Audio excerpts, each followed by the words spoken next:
Buenas, mi nombre es Antonio Servando Cruz y hoy vamos a analizar el Instituto Jurídico del Testamento y en concreto el concepto, es decir, qué es un testamento. Una breve reseña del índice y vamos directamente con la introducción.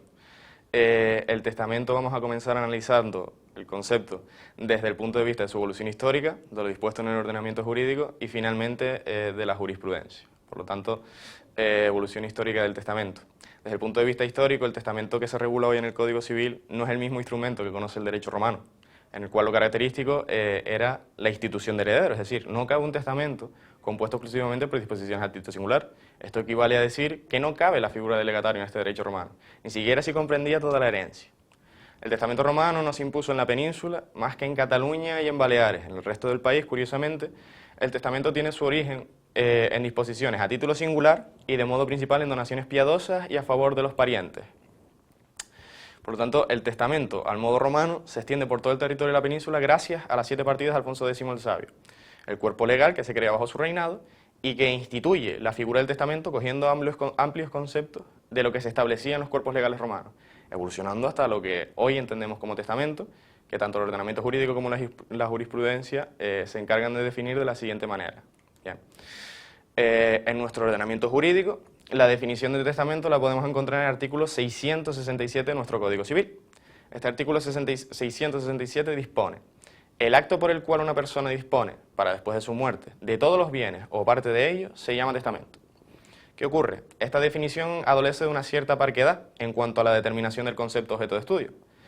Esta falta de caracteres queda establecida por la jurisprudencia.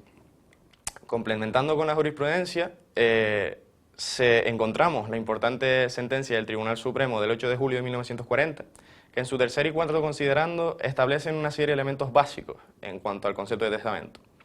En su tercer considerando se expresa: la definición consignada en el artículo 667 del propio cuerpo legal indica que el testamento es un acto. Se desprende inequívocamente que se trata de un acto o negocio jurídico y tiene como un elemento esencial la declaración de voluntad. Esta está sujeta a las reglas generales concernientes a las manifestaciones de voluntad con efectos jurídicos y que ante todo y sobre todo exige y presupone una voluntad expresada en forma suficientemente inteligible, clara, expresa. A su vez, el cuarto considerando la anterior sentencia expresa: siendo el testamento acto por el que alguno, un sujeto, dispone para después de su muerte, no valdrá como tal si no consta con claridad la intención de testar, esto es, de disponer para después de la muerte del declarante. Si bien en síntesis es indiferente el modo y término con el que el testador se exprese, continúa la sentencia, siempre es necesaria la esencia de la disposición mortis causa en sus palabras. Es necesario que se exprese claramente lo que el testador quiere para sus bienes. Pues bien, como conclusión y en vista de la ampliación que del concepto de testamento se ha realizado, se podría establecer nuestro propio concepto de testamento, que abarque todo lo que hemos establecido y estudiado.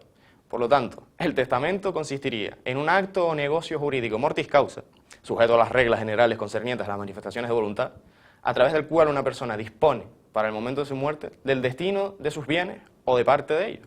Dicha declaración de voluntad debe quedar expresada de manera clara e ininteligible. Si quieren más información sobre el concepto, pues pueden remitirse a los conceptos que aquí en la bibliografía se expresan.